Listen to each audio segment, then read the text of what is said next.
Hello students, good morning. अब हम chapter 6 शुरू करेंगे जिसका नाम है वर्क एनर्जी एंड पावर।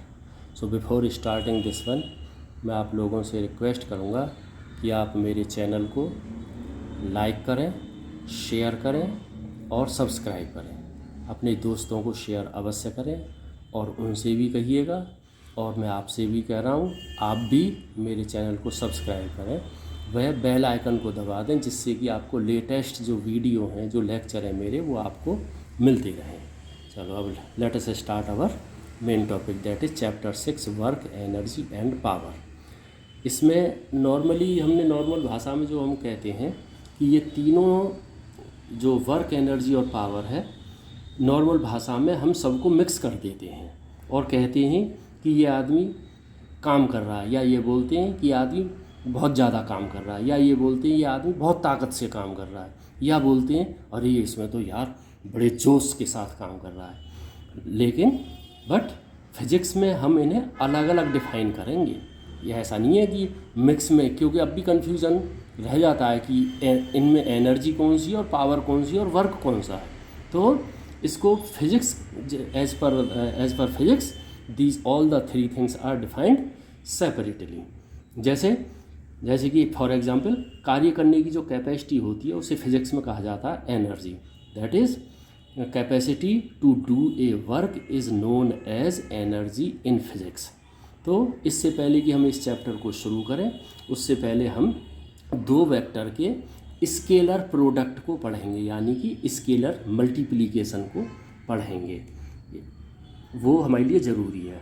6.1.1 ये हमें आगे काम आएगा, इस वजह से हम इसे पढ़ेंगे, द स्केलर प्रोडक्ट। और इसे ध्यान से देख लेना, क्योंकि ये if you are going to do engineering, specially electronics and communication, या EEE, that is electrical and electronics engineering, या टेलीकम्युनिकेशन इंजीनियरिंग, ये जो टॉपिक है आपको बहुत बड़े रूप में आगे चल के मिलेगा, उस सब्जेक्ट का नाम है EMFT।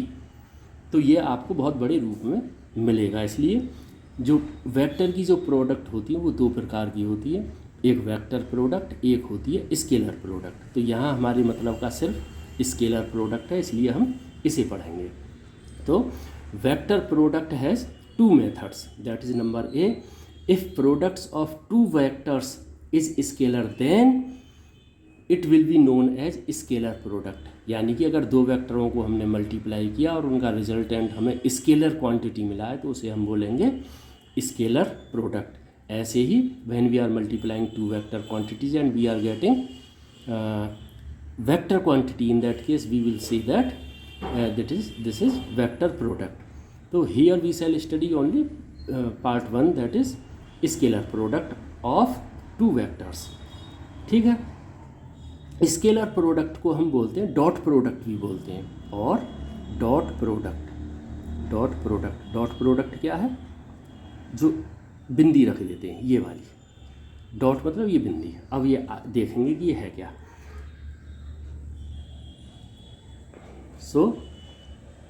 और जो आपका वेक्टर प्रोडक्ट है उसे चैप्टर 7 में देखेंगे। स्केलर और dot product of vector A and B.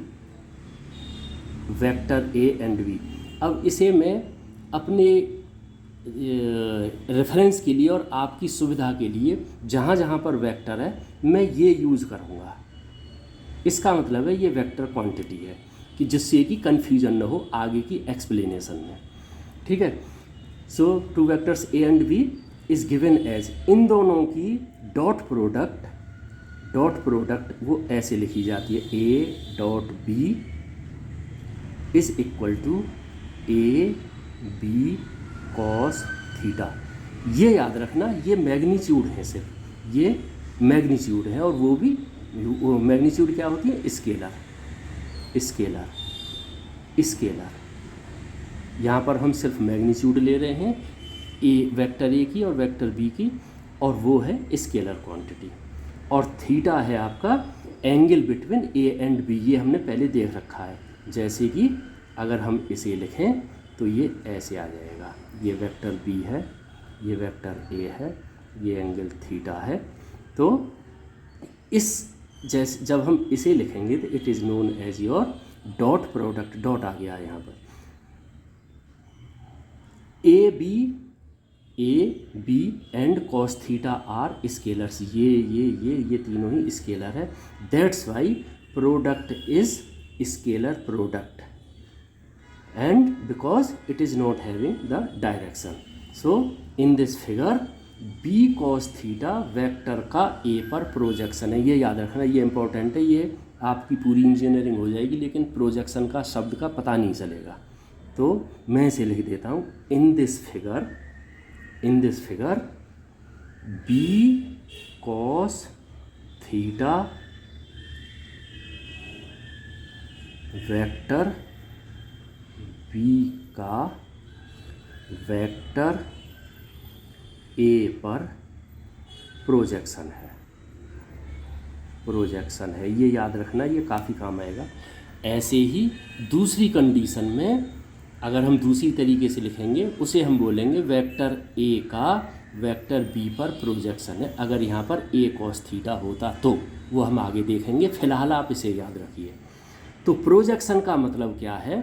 Projection, specially projection ये अब मैं यहाँ पे बना रहा हूँ, यहाँ से कोई भी लाइन सीधी खींचिए, मैं यानी कि इसे दो हिस्सों में बांट रहा हूँ मैं, ये नीचे आ गया, ये 90 डिग्री का हो गया। तो इसका एक ही डायरेक्शन में कंपोनेंट हो गया बी कॉस थीटा, इसको हम बोलेंगे बी कॉस थीटा। इस वेक्टर बी का वेक्टर ए पर प्रोजेक्शन है, ठीक है। ऐसे ही similarly A cos theta vector A का वेक्टर बी पर प्रोजेक्शन होगा। यानी कि अगर हम इसके बजाय ऐसे न लेके दूसरे तरीके से ले लेते, जैसे कि इसे मैं दोबारा बना रहा हूँ आपके रेफरेंस के लिए, ये ए है, ये बी है और इसका प्रोजेक्शन मान लो यहाँ से 90 डिग्री बनाइए, ये 90 डिग्री हो गया, एंगल ये थीटा ही है। इस बी पर ए का प्रोजेक्शन यानी कि कंपोनेंट ये हो जाएगा ए कॉस थीटा। तो इस कंडीशन में हम लिखेंगे बी ए कॉस थीटा।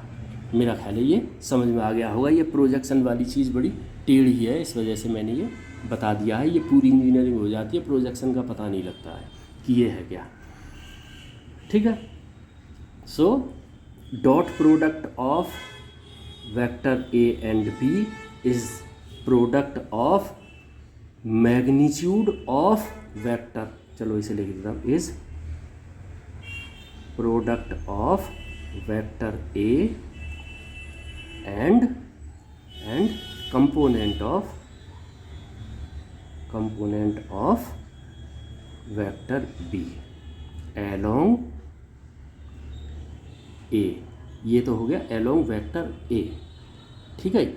या तो इसे ऐसे डिफाइन कर दीजिए, और दूसरा तरीका है, मान लो अगर एक ही ओर करते तो उस कंडीशन में बोलते vector A dot vector B is product of vector B and component of vector A along vector B.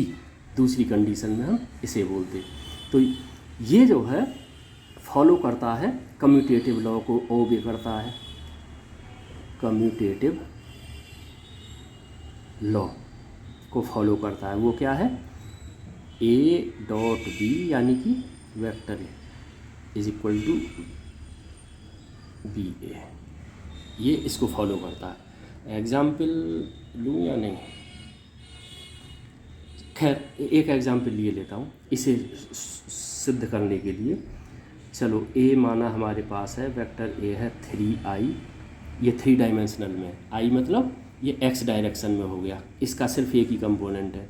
Vector B थोड़ी देर के मान लो 3i प्लस 4j, ये x और y डायरेक्शन के कंपोनेंट हैं b के, ठीक है। अब a डॉट बी कीजिए, a डॉट बी यानी कि ये 3i multiply by 3i plus 4j is equal to, इसकी इसमें मल्टीप्लाई कीजिए 9i² और इसकी इसमें मल्टीप्लाई कीजिए प्लस ये कैप भी है ऊपर 12ij। अब ये मैं आगे बताऊंगा, अगर ये एक सा है तो इसकी वैल्यू होती है 1, अगर ये दो डिफरेंट है तो इनकी वैल्यू होती है 0, इसीलिए ए और बी का जो प्रोडक्ट आएगा वो आएगा 9। ऐसे ही बी ए के लिए, बी डॉट ए के लिए इसे इधर रख दीजिए, इसे इधर रख दीजिए, तो ये आपका आ जाएगा, ये आपका आ जाएगा 3। पहले इसे रखेंगे बी को, तो चलो लिख लेता हूँ i + 4j और 3i, इसकी इसमें मल्टीप्लाई कीजिए 9i², इसकी इसमें मल्टीप्लाई कीजिए 12ji। ये सेम है, इसकी वैल्यू 1 हो गई, ये अलग अलग हैं, इसकी वैल्यू 0 हो गई। ये क्यों होते हैं 0 ये मैं बताऊंगा, ये 1 क्यों होता है ये भी आगे मैं बताऊंगा, ठीक है। तो इसकी भी वैल्यू आ गई 9, इसका मतलब ये कम्यूटेटिव लॉ को फॉलो करता है, ये हो गया। और it's obeys distribution law, obeys distribution law, इसका मीनिंग है that is a dot B plus C, ये सब वेक्टर हैं, is equal to ab plus ac, ये सारे ये वेक्टर हैं, ये याद रखना, ठीक है। अच्छा, अगर आप इसे हम 3 डायमेंशन में लेते, अगर हम इसे 3 डायमेंशन में लेते तो उस कंडीशन में हमने पढ़ रखा है कि ये होता है i j k, यानी कि ये x डायरेक्शन में, ये y डायरेक्शन में, ये z डायरेक्शन में, और ये तीनों ही एक दूसरे के साथ 90 डिग्री का एंगल बनाते हैं। ये इसे, इस वाले को z को ऐसे समझिए, ये ऐसे है, तो ये भी 90 डिग्री का ही बनाएगा, यानी कि ये तीनों एक दूसरे से 90 डिग्री का एंगल बनाते हैं। तो इसके कुछ फॉर्मूले हैं, जैसे i dot i is equal to j dot j is equal to k dot k is equal to 1, and यानी कि i का मतलब है i², j का मतलब है i², j का मतलब है j², k का मतलब k², whereas ij is equal to jk is equal to ik और ki इज इक्वल टू होता है 0, क्योंकि ये अलग अलग है। अब ये क्यों होता है, that we will try to find, ठीक है, ये याद, अब ये समझना कि ये क्यों होता है। चलो, हमारे पास a डॉट a है, ठीक है, इस कंडीशन में इस प्रोडक्ट के अनुसार, कहाँ गई, इस प्रोडक्ट के अनुसार ये भी a है, तो इसका मतलब यहाँ पर a आ जाएगा, is equal to a dot a cos theta, ये आ गया हमारे पास। इस पर मैं कुछ रख देता हूँ जिससे ये दबे नहीं, कॉस थीटा। अच्छा, अब ये और ये क्या है, a इस डायरेक्शन में है और दूसरा a भी इसी डायरेक्शन में है, तो इसका मतलब क्या हुआ कि जो ये b अगर इसी डायरेक्शन में होता तो थीटा 0 होता, तो 0 होता तो कॉस 0 की वैल्यू 1 होती।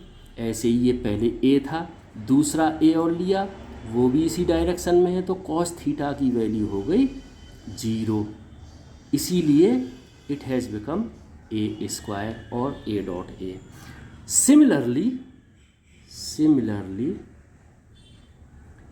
अगर i मल्टीप्लाई बाई i करें तो ये भी उसी कंडीशन को फॉलो करेंगे, i x डायरेक्शन में है, दूसरा i भी x डायरेक्शन में है। अगर मान लो इसे मैं ऐसे लिख दूँ i dot i cos theta, तो इस कंडीशन में ये भी 0 होगा, ये भी 0 होगा, इसका मतलब ये i²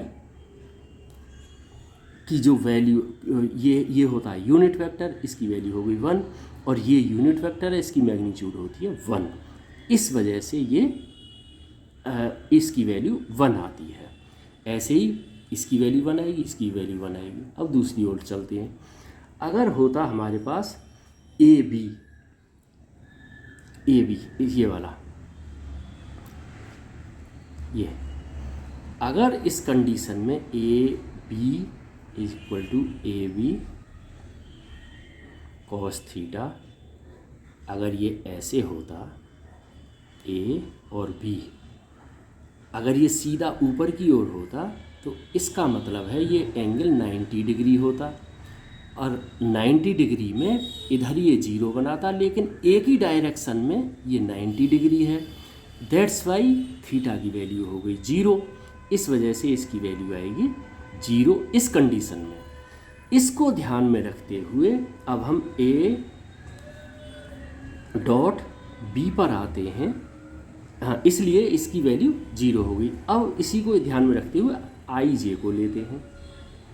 अब ये जो है 90 डिग्री पर है जे आई के, और 90 डिग्री पर है, इसका मतलब कॉस 90 होगा। 90 होगा तो आई जी की प्रोडक्ट इसकी वजह से 0 हो जाएगी। इस वजह से ये सारे 0 हैं। मेरा ख्याल है ये समझ में आ जाएगा। This much of explanation was enough for you, मेरे विचार से। ठीक है, इसका कोई सिंपल एग्जाम्पल लिए लेते हैं। आपकी बुक से ही लिए लेता हूँ मैं वो एग्जाम्पल आप देख लें। वो मतलब उसकी लैंग्वेज क्या है वो देख लेना। एक फोर्स अप्लाई कर रखा है जिसकी मैग्नीट्यूड ये, जिसे हम इंडिकेट करते हैं ऐसे -5 के, और डिस्टेंस ये कवर करता है 5i + 4j + 3k। ठीक है, इसमें कैप नहीं लगाया है मैंने। ये आई जे के ये एक्स डायरेक्शन, वाई डायरेक्शन और ये जेड डायरेक्शन में है। इसके 3 कंपोनेंट हैं, इसके भी 3 कंपोनेंट है एक्स वाई जेड डायरेक्शन में। सो दैट्स वाई वर्क को हम कैसे डिफाइन करते हैं। चलो अभी वर्क को छोड़ो। एफ डी का प्रोडक्ट कितना आएगा, तो सिर्फ आई स्क्वायर रहना चाहिए जब ही ये 1 होगा, और ये अलग अलग हो गए, इसका मतलब ये हो जाएगा 0। तो इसका मतलब इसकी और इसकी मल्टीप्लाई होगी, और इसकी और अगर इसकी मल्टीप्लाई करें तो ये 0 हो जाएगा। तो इसका मतलब ये मल्टीप्लाई बाई ये आ गया 15i², और आई स्क्वायर की वैल्यू होती है 1। ठीक है, ऐसे ही इसकी और इसकी मल्टीप्लाई कीजिए, ये 16 आ गया। ऐसे ही इसकी और इसकी मल्टीप्लाई कीजिए, -15 आ गया, इज इक्वल टू आंसर आ गया 16 यूनिट। और अगर केवल फोर्स ही होता एफ अगर यही होता जो वेक्टर, ये वेक्टर है, ये याद रखना, ये डिस्प्लेसमेंट है, इज इक्वल टू इसकी और इसकी मल्टीप्लाई अगर हम करेंगे तो उससे पहले एक फार्मूला मैं बता देता हूँ कि ये आपका ये और ये मिलके f² आएगा। f², यानी कि अगर इसे हम 3 हिस्सों में बांटें, fx i + fy j + fy fz k, और इसकी करें fx i + fy j + fz k। अगर इसे मल्टीप्लाई करेंगे तो ये और ये मल्टीप्लाई होगा, ये और ये मल्टीप्लाई किया तो 0 हो जाएगा। क्यों? सेम डायरेक्शन में है। ये आई और जे 90 डिग्री का एंगल बनाएंगे और ये कंपोनेंट 0 हो जाएगा। तो इस वजह से इसकी और इसकी मल्टीप्लाई कीजिए, ये आ जाएगा fx²। इसकी और इसकी मल्टीप्लाई कीजिए, ये आ जाएगा fy²। इसकी और इसकी मल्टीप्लाई कीजिए fz²। दूसरे टर्म 0 हो जाएंगे क्योंकि वो आई जे होगा, जे के होगा, इस तरीके से जितनी भी टर्म है वो 0 हो जाएंगी।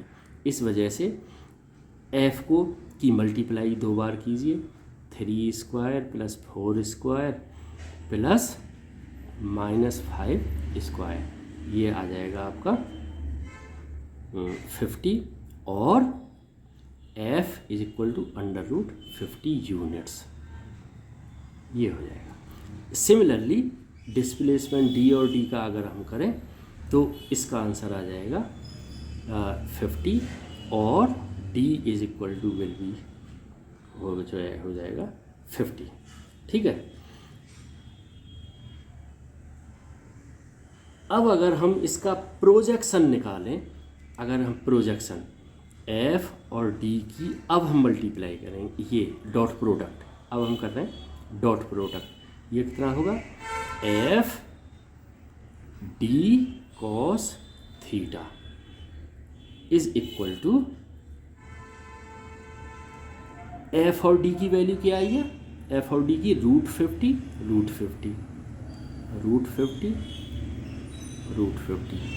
इज इक्वल टू और मल्टीप्लाई बाई कॉस